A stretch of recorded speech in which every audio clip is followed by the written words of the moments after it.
I'm going to have the roll to be called by Ms. Henderson, understanding that we have a quorum to start the meeting. We do not have a voting quorum yet, so we cannot even do the consent agenda yet, but we can do all the things we can do until a voting quorum gets here. I will make 3 quick announcements before that, and that is that I have to be out this room by 8:30. I have a train to catch to Philly for the NACO conference. I think Chair Jefferson is trying to leave between 8 and 8:30 because she has a plane to catch to Philly for the NACO conference as well. And there is this guy who's been following MBTA around and me around for years and years. This guy named Randy Minshew. I'm not sure how we shake him.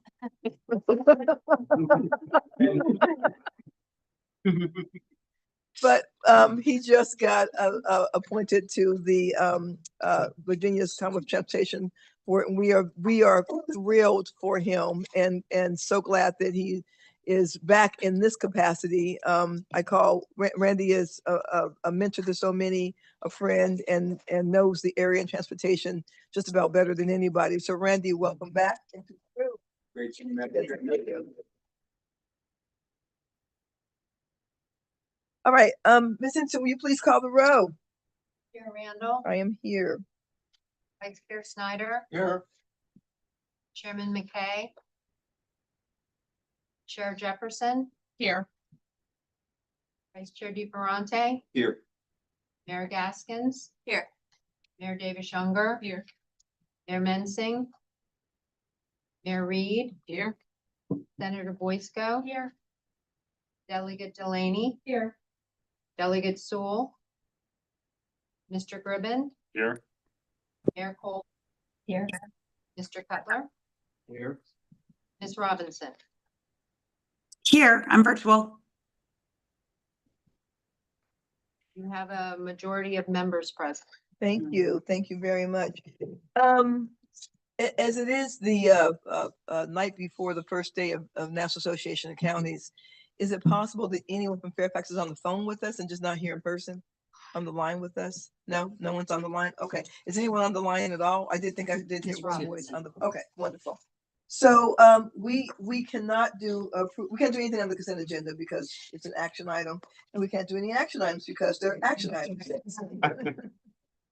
But we can do discussion and information items, and we can do presentations.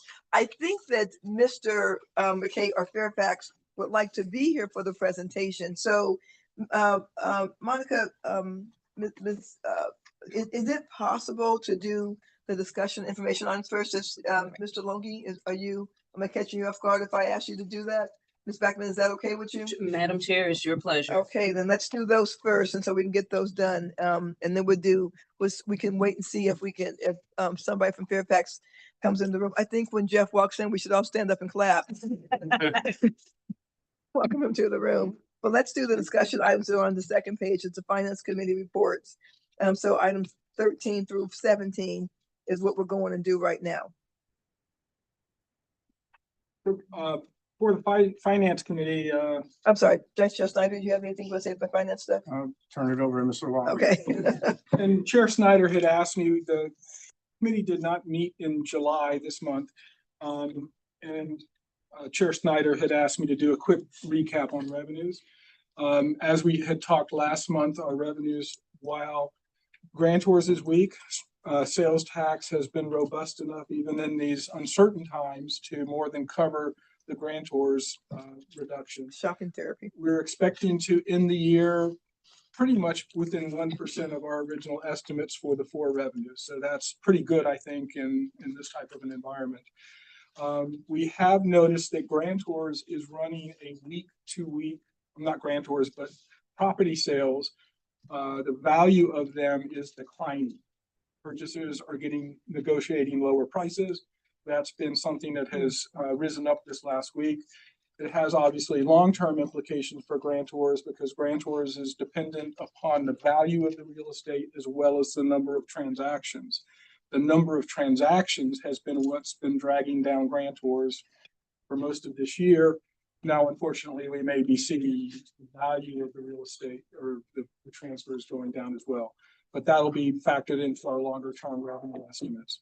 Obviously, the value in residential property going down is not a good thing for your number one source of revenue, which is typically real estate taxes. So obviously, I'm expecting your staff will be keeping a close eye on that as well. On the good news side, the portfolio is continuing to benefit from a strategy that we implemented 2.5 years ago, which is laddering out maturities. It's performing very well. As we had discussed last month, we are expecting to end the year at $85 million in revenue, which is 50 million over the projection, which is also 17 times the operating cost of the authority. So in 1 year, we've covered the operating cost by 17 times. Wow. With that, that's more of updated information. It's in your packet, but if you have any questions, I'll be happy to respond. Authority members, you have questions, you put your lights on. Mr. Longier, I have a quick question. So, by the way, welcome, Mr. McKay. Are you on the nickel tonight? No, tomorrow morning, yeah. I have one question. So for the grantor's tax, is it more than one thing? Is it that the purchase of housing is getting to be less, although not by much? And are people also, are houses turning over slower as well? Or is it just the house price that's impacting the grantor's tax? My previous presentations we were seeing a reduction in transaction. And for this year, we've lost the critical spring sales time. Most residential real estate sells in the spring as people adjust for the next school year, relocate for the school year. So we've been down all year on the number of transactions, and we are now starting to see that the value of those transactions, especially on the residential side, is going down as well. And it's buyers are typically getting on average, I think, a concession of about $5,000. But that's an average. But you spread a $5,000 negative over Northern Virginia, and it becomes pretty. Yeah, that makes sense. Yeah, that makes sense. Okay, all right. Anything else on item 13 at all? No. Any other questions on 13? All right, let's just work our way through these items. Mayor Davis Younger, anything for the planning and programming committee report? This that we did in person on holiday week. Thank you all for coming out. Did that on purpose. But thank you. It was a good meeting with the 4 committee members over there, and we were briefed very well by Ms. Backman and Sheree. I think I said that right. I said I was gonna call him Dr. N, but on the collaborative effort of BRT, and we're just looking forward to that taking off and moving forward as planned. So I don't have anything else. You have the information in your packet there. Wonderful. I don't know, Ms. Backman, if you want to add anything. I think that sums it up, ma'am. Okay, anything for planning and programming? I'm sorry, planning coordination? No, not that's in our package, nothing. And the transportation technology report, Mr. Snyder? Yeah. Yes, sir. Thanks very much. It's kind of a unique committee in that it's both public sector and private sector, which makes sense when you're talking about technology. At the back of the report, it outlines the areas of priority work for the future, and they are automatic traffic enforcement, curbside management and parking, dynamic roadside risk and congestion management, connected autonomous vehicle, transit technology integration, AI and cybersecurity, and regional technology coordination. This is an interesting group, and if anyone has any staff members that'd like to be added to this or any member of the authority, because we're really trying, with the huge help of the NVTA staff, we're really trying to figure out what technology will benefit the region and how to move it forward in the region. So it's an interesting group, and I just wanted to call folks' attention to it tonight. CEO Backman, did you have any comments on the group at all that you wanted to make? Or I think you did a great job. Thank you. Okay. And I will say that it was CEO Backman's leadership that created this in the first. It was, place. it absolutely was. It's true, that was good foresight when she did it. Is it a tax report at all? No, It's in the it's in the package. package. All right, so we're gonna go back up, that's just, Ms. Backman, do you have a report at all that you want to do right now? The only thing I would note, Madam Chair, is that we have begun the work on the regional approach to funding bike and pedestrian infrastructure that we were requested to undertake. I believe our first meeting happened yesterday. Please correct me if it was yesterday. Okay, yesterday, today, time, but I will note, we are looking at having the next meeting in August, a draft report in September. Then we want to circulate the information through the authorities committees in October, and before bringing it back to the authority December, possibly November, but once we get to November, we have to take into account, we have holidays and things of that nature. Miss Delegate Delaney and Senator Boysko, how's that timeframe sound to you? Yeah, That gives sounds us enough reasonable time. time. Yeah. Gives you enough time? Yeah. Okay, so anything you have to file, you have any pre-filing you want to get done and get you enough time to do all those things? Yeah, if it's by like fall. That's work, that work. November would be better than December. Okay. Yeah, yeah. Okay. We're targeting November, Okay, but all right. Anything else? that is all. And the only thing I would say in my comments, besides everyone, when we get there, have a great August break. We're not meeting in August. Sharon Bullock used to tell me that August is sacrosanct and do not touch it. Wish that was true. She told me that too, but. Fair, that's fair, that's fair, that's fair. We strive for that and it never, ever happens, but that's what we strive for. I want to remind everyone that, in September, the only in September, we would do Ms. Backman's, evaluation in September, okay? All right, so we're gonna go back to the top of the agenda, since our voting forum walked in the room. And we're gonna go on and do the consent agenda, and then we'll do the presentation. Consent agenda is as follows: approval of June 12th, 2025 meeting summary minutes, approval of Fairfax County D appropriations, approval of standard project agreement SPA for Vienna Carter Library Parking Garage, formerly Neal Street Parking Garage, SPA 2018-57-1, Town of Vienna. Approval of standard project agreement SPA for Route 234 and Sutley Manor Interchange, SPA 2024-343-1, that's in Prince William County. Approval of standard project agreement SPA 2022-328-1 for the City of Alexandria's West End Transway Phase 1B South Van Doren Street and Bridge Design. Approval of standard purchase agreement SBA 2022-324-1 for Fairfax County's purchase of new 8 buses for Fairfax connectors Tyson's to Franconia service. Tyson's to the service station? To the metro station. To the metro station. Oh, okay. Approval of I-66 outside the Beltway concessionaire funds transfer for Prince William County's Route 234 Falls Ford Road Exchange, and the approval of the recognition to reallocate congestion mitigation and air quality improvement program CMAQ and regional surface transportation program RSTP funds for Virginia Railway Express. That is the consent agenda. I will make a motion to approve. Is there a second on that motion? Second made by Vice Chair Snyder. Is there discussion on the consent agenda? Seeing none, all in favor, please say aye. Any opposed? That motion will pass unanimously for everyone who's in the room. We will go back to item number 3, which is the website modernization. Yes. Can I just say one thing? I just appreciate the consent Yeah. agenda. I know it kind of blew by everybody, but this is our parking garage that we have been trying to get in this middle of town. I remember. Two this, mayors yeah. worked on it.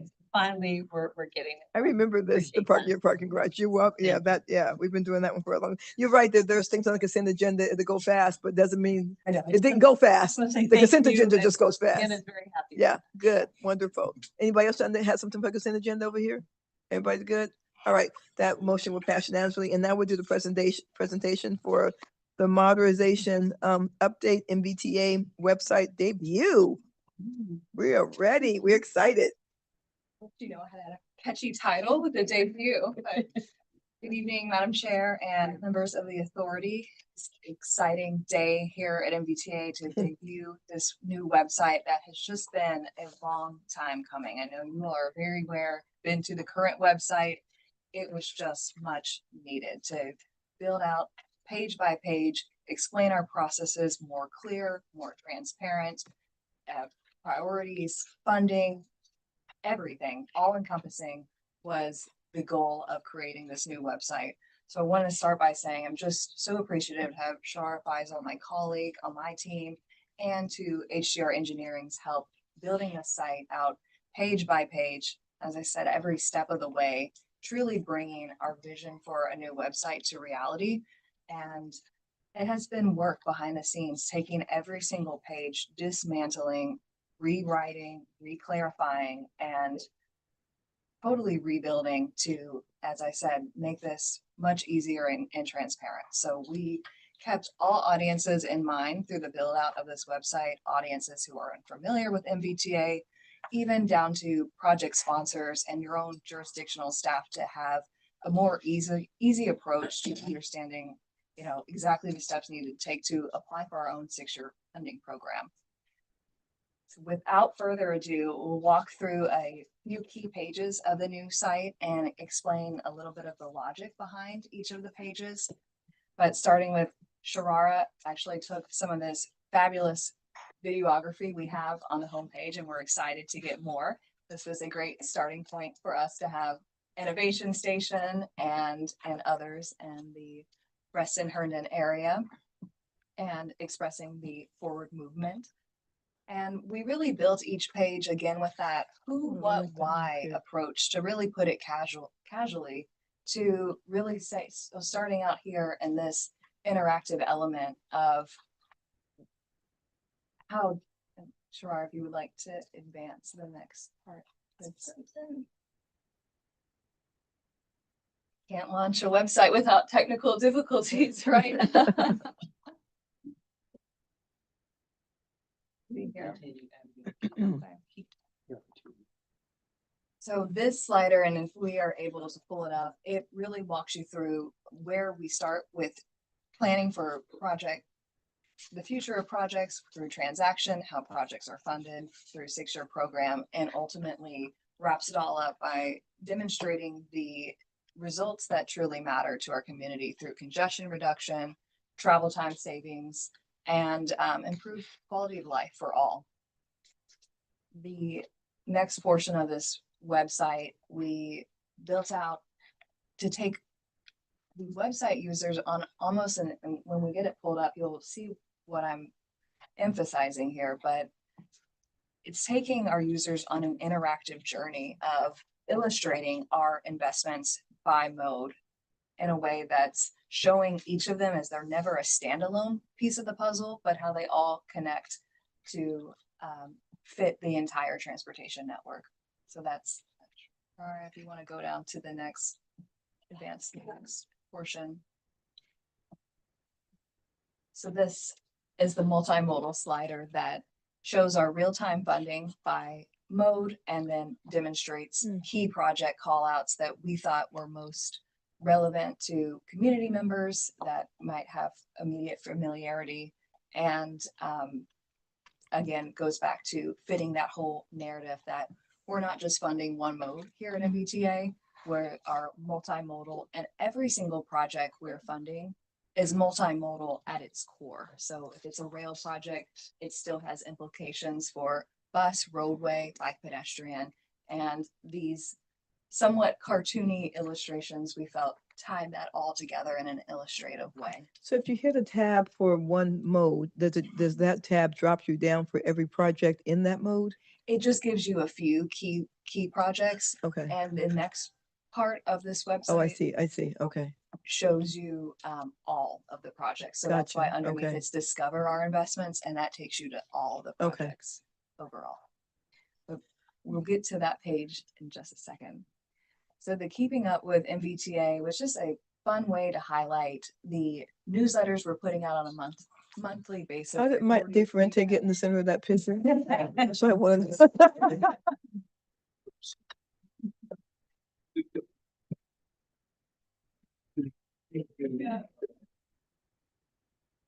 Fun reading it. We gotta do more of those. Yes. Yep. So the authority recap and the MBTA update come out on a monthly basis, and we want to have a section to highlight those, and we'll be updating those monthly with also calling out how users can subscribe to the newsletters, follow us on social media, and access the most timely information with also linking to the news articles and MBTA issued press releases as well. So just keeping this page super fresh, up to date with what is going on at MBTA. Now, the next section is a consolidated calendar of upcoming authority and committee meetings, easy to access every upcoming meeting, and then we're also able to cancel them out in a clear manner for everyone to understand if in case meetings are canceled. And we round out the page with the exciting moving our region forward and just a simple call outs for vision, impact, and where it all started in 2002. Back to our legislative inception, and all of these pages click to learn more, so they're all interactive. Now, the next part we'd like to draw your attention to is the interactive drop-down menus and how these were strategically built with understanding where users are most frequently going to and putting it in an orientation that they can most intuitively find the information they're looking for most quickly. So we'll start with the authority page. And this page again takes that who, what, why approach of defining who the authority is as our body, our membership breakout, the entire region illustrated map, and then of course your all's awesome photos throughout. Look at us. Yeah, So we've got pieces. take the vice chair out, just, no, improve the website. We'd really love to walk you all through every single page of this site, Oh, but Carrie didn't lay the picture of there's so many great things to show you, but we'll start with actually my favorite page, and that's under the funding dropdown, and it's our investments page. And this truly is a game changer. So we built this site to make the MBTA core site, so the innovaauthority.org, as a one-stop shop. And what I mean by that is we previously had a separate website for transaction. We have a separate website for the Nova Gateway dashboard, which has all of our real-time project information.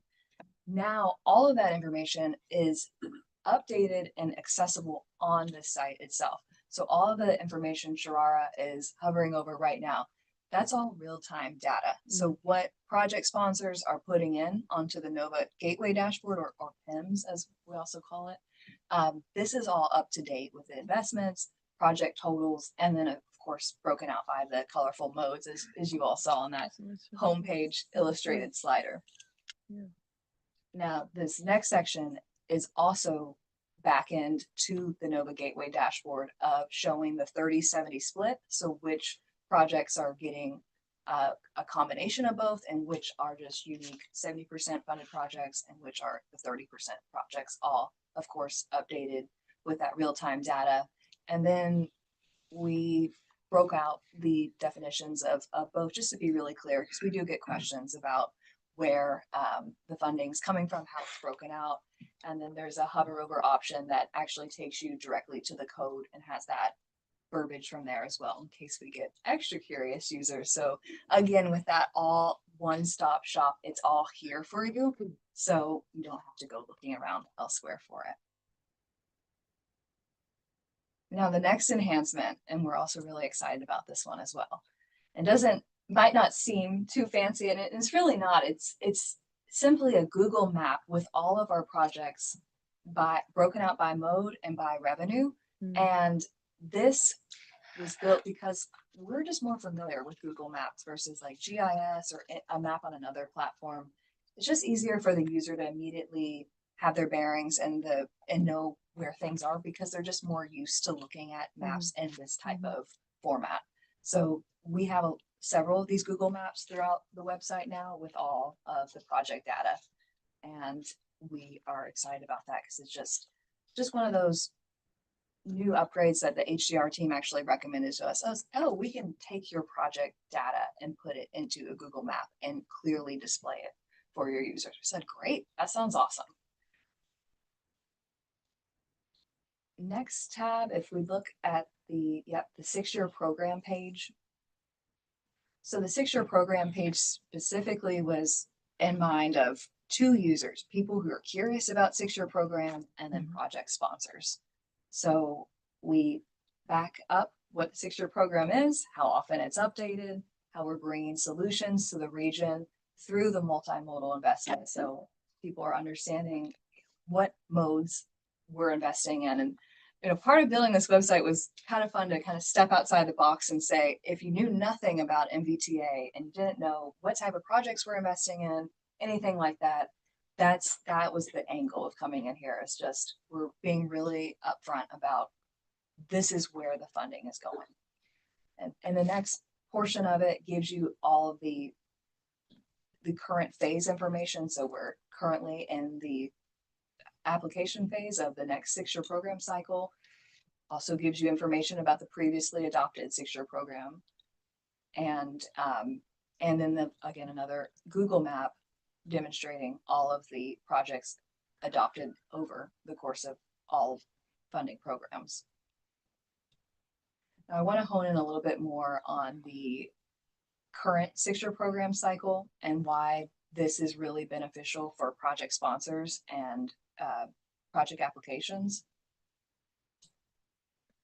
On this page, we break out every single step of the way to reaching adoption of a 6-year program, highlighting with current information and that need to know information with must know dates, how to access the application portal, any type of documents that need to be accessible. All of that is updated here every step of the way. So again, as we're in application phase with the call for regional transportation projects open, this is all updated. And as soon as the call for regional transportation project closes in August, we will now move into the verification stage and et cetera, throughout the rest of the process.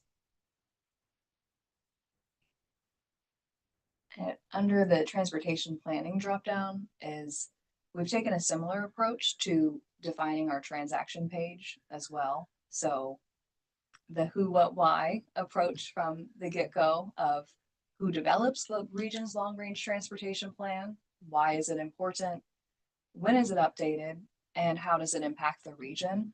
Because again, taking a step back out of MBTA, it's a tall order to say this is a plan with over 400 projects totaling 75 billion. So what even is it? Like, what is this and what does it mean for our region?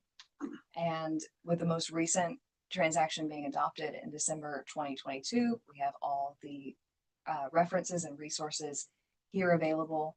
And then there will be another following call out next that as soon as we start embarking on the next transaction phase, that will be information here that we will break out like our 6-year funding program of this is the current stage and here's what's coming next. Another key aspect that we're really, really impressed by is this new transaction dashboard that is again made with the intention of accessibility for all users. So Shar, if you scroll up to the top a little bit more, you can see how you can actually filter through all of these 400 projects by project ID, primary mode, sponsor, location, and etc. And it was kind of hard choosing, which filters, but we decided to go pretty all encompassing. Some people know those IDs, or as other people might say, I want to know which projects are being outlined in my neighborhood. So both users in mind, it's just, again, another Google map, and you kind of have that cross-check reference, which is we've never really had before, being able to see the projects on the list side, but also cross-check to the map side as well. And this is probably where I will close out, because we can get so far into so many other fabulous pages on this website, but we just wanted to give you all like a first look at it with the plan to launch later this month is there's still some construction behind the scenes of build out, archival build out, and a couple other pages that weren't as much of priority public facing pages for the immediate time frame, but we'll be ready for launch at the end of this month. So as we're compiling all that behind the scenes, this will be ready to go, and we're extremely excited for you all to be able to click through it, look through it yourselves, really get in there and see all the interactive aspects and also see all the great photography and every bit and piece of MBTA. I think this is a hand clap. It's amazing. Questions, comments? I have one question. So, we have done, you mentioned it at the end, at MBTA, we have funded and done so much. How would the archival archives be accessed? Because there's, I mean, you can't put all that on this page. It would just be impossible. I mean, it's just so much. How do you all plan on building that, and where will that sit? Yes, so we have specific archive features for each like major funding program, transaction, authority meeting packets, any critical information that in specific milestone information, we'll have an archive. And sure, if you want to pull up like the 6-year funding program page, you can see at the bottom that it has the key details about each program ever adopted. So the adopted projects map, and then we will have a individual media library for like the authority meetings, committee meetings, and other archive necessary archived information, but also with keeping in mind that some things we have taken off the website that we currently have and are keeping internally, and not putting some of the things that don't need to be on the Yeah, website. so that'd be impossible. Yeah. Wow, it's amazing. We found that it's commonplace that anymore you don't just put every Everything single up thing there. that's ever happened on the website. You just strategically pick and choose with what Highlights, to go the with highlights. it. Yeah. Anybody, great job, Great amazing job. That's really good. Amazing job. Thank you. Thank you for any of the questions. Thank you so much. It's amazing. It's amazing. Okay, I think that Mr. Snyder is vibrating over here to talk about bus rapid transit. Yes. And so we're gonna do the bus rapid transit item right now.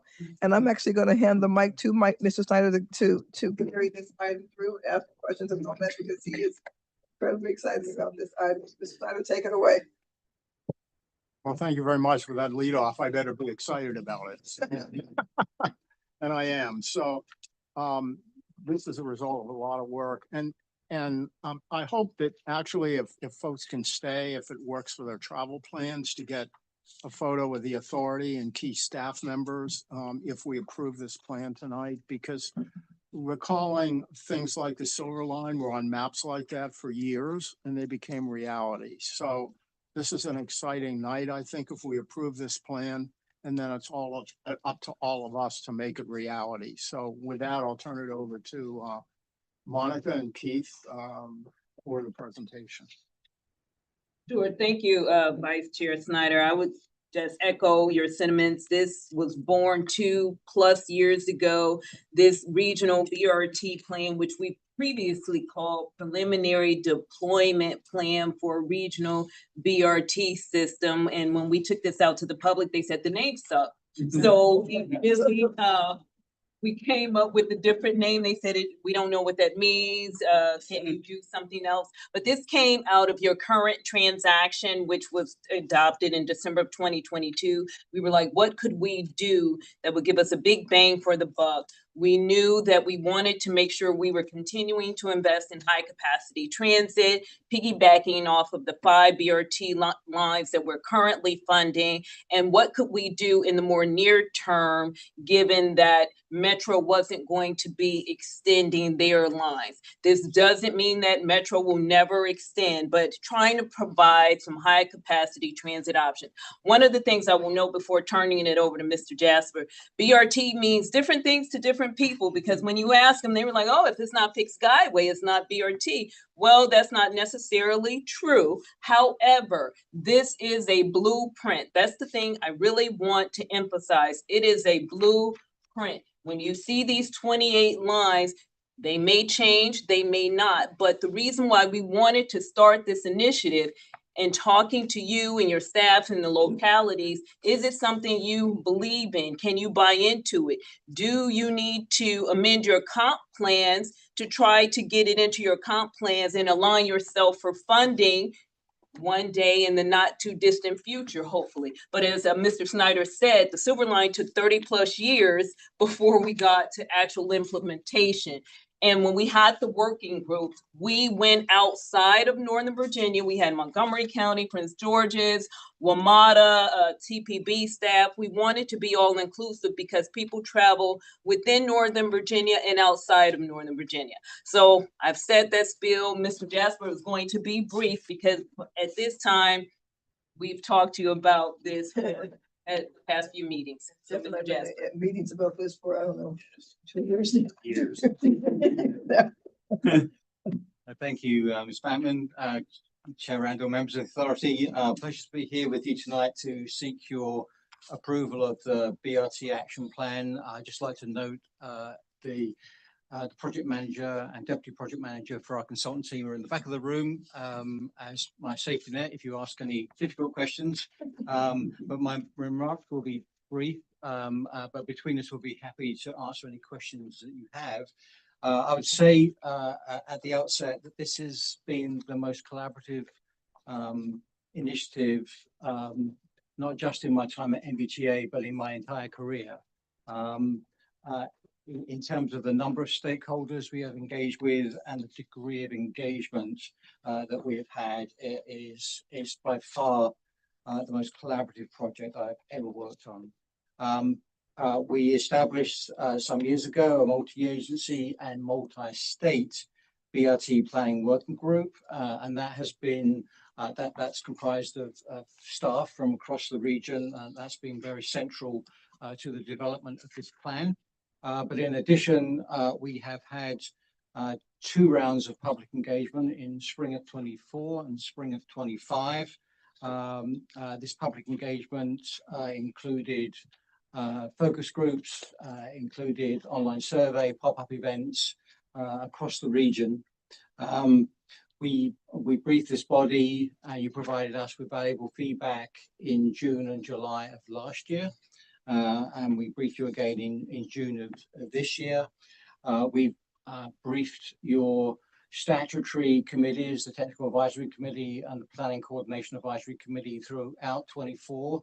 And again in March and May in particular of this year, they've had very intense briefings. And in June, those 2 committees, the statutory committees, together with the Planning and Programming Committee,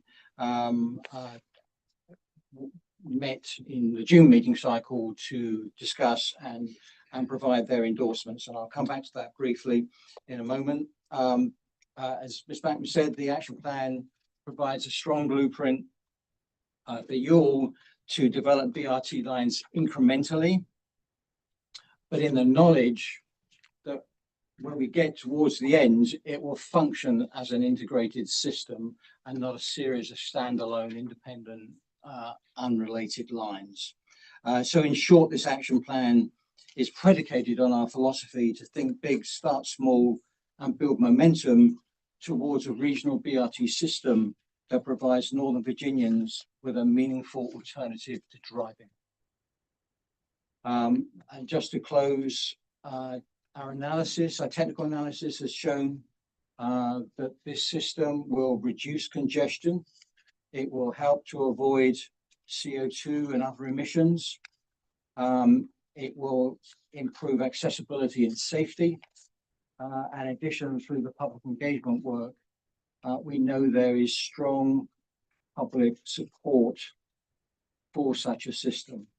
Not to say everybody's going to use it, and that's never the goal. If only 5% of Northern Virginians use it, you will see a big drop in congestion.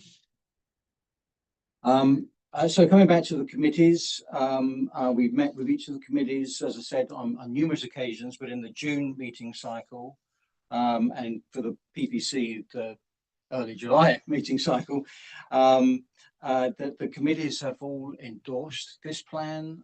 There have been some discussions that have led to some edits to the recommendations in the plan that is within your packet. They've all been addressed. I would say that there is very little more that I think we can do to advance this action plan without your approval, but with your approval, there'll be, and it's included in the action plan document, a series of recommendations, both for MBTA and for jurisdictions to work through to take this action plan to the next level. So with that, I'll be happy to answer any questions that you have. Just two quick comments. I very much appreciate the work of MBTA and working with NVTC in the final language. NVTC does a lot of work in this space, and I think now that's recognized along with the jurisdictional work, so that's much appreciated. And I think this, in my view, closes a huge gap in this region. I know that there have been some incredible work. Fairfax County has led the way, and other jurisdictions, and I know we're working on the Route 7, and that's just the beginning. But this closes a critical gap, I think, in our whole transportation system, and has the benefits that were mentioned a few minutes ago: emissions reduction, and literally millions of riders a year will be provided an option that they don't now have. So I think it's a great thing to do. I don't want to in any way curtail debate and discussion, so I'll make a motion after that's done. Thanks. Anybody else want to speak on this different? Yes, sir. Trying to get you both to Philadelphia while also respecting the work, which has been outstanding. I just want to really thank you and everybody for working together on this over the last, there's a ton of work in the past, but also in the last month. Super grateful for that. And I share the enthusiasm that Vice Chair Snyder mentioned. I would say, I think we all, maybe I alluded to it last month, but the international research on bus as opposed to big dig rail has been overwhelming for 20 or 30 years, and we have not caught up with that. I think now we need to make it cool so that we get to 5%, because that's my impression of the difference there. We all must know people who take Metro Rail but don't take bus, and you know, if you think about the places you visit, BRT feels cool, which expands those who take it. Not that it's not important otherwise. So just a big thank you. I suspect that we should get a picture, and then we should also know that most of the work to realize all this good stuff is actually ahead of us. So,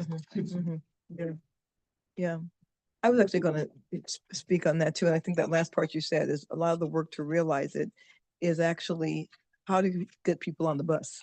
I mean, I know Alexandria's bus system is free. That's a good start. I guess that's your buses are going to be free. You got to get people on the buses.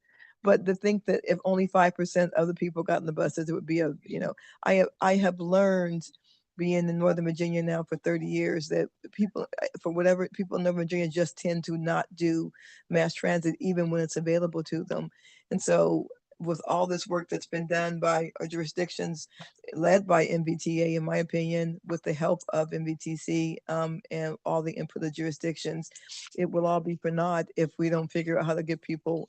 We don't want to see buses going out half full. And and I know it's getting better. I know, Mr. McCain, you guys have worked on this issue a lot. I know it's getting better, but I would tell you, for any jurisdictions that have any ideas of how to, is it a route? Is it that they should all be free? Is it the weight? Is it, I mean, I I've had a lot of people say to me where a bus, where a bus route should go.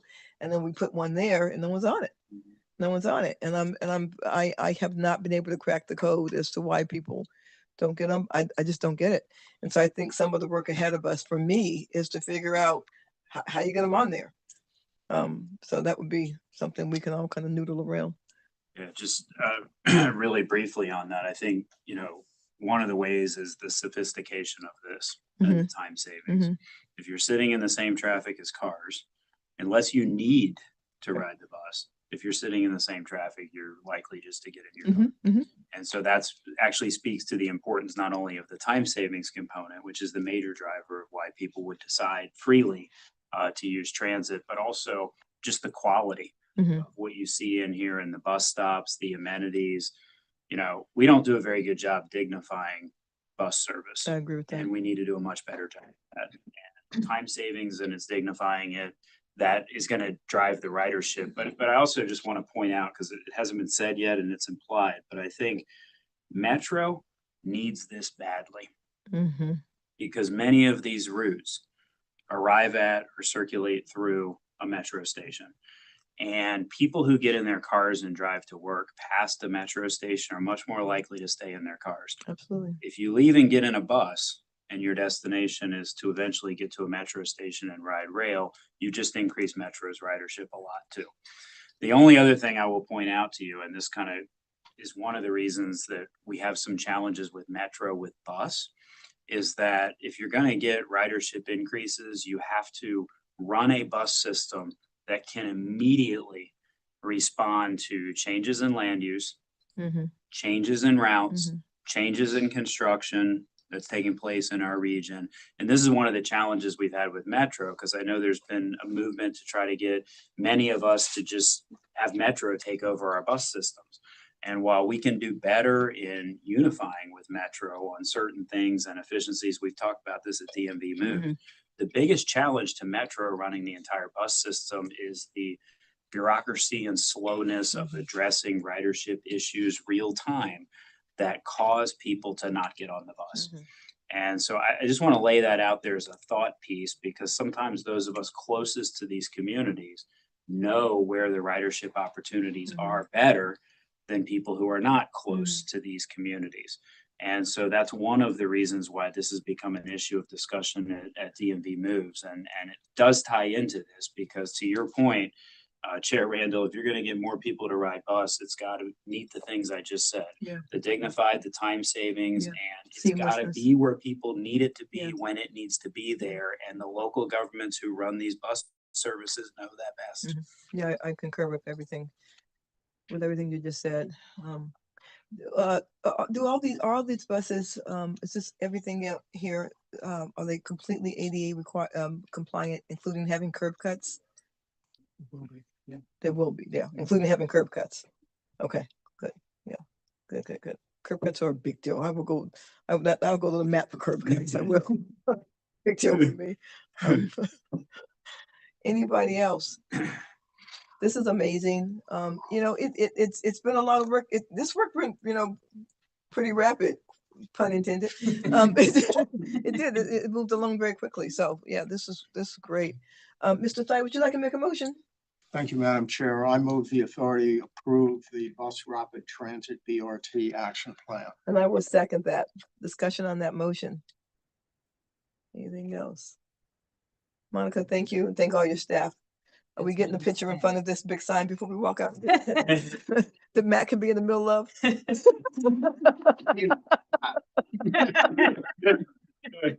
All right, seeing no discussion, all in favor say aye. Aye. Any opposed? That motion will pass unanimously. I think that might be the agenda. Well done. That is the agenda.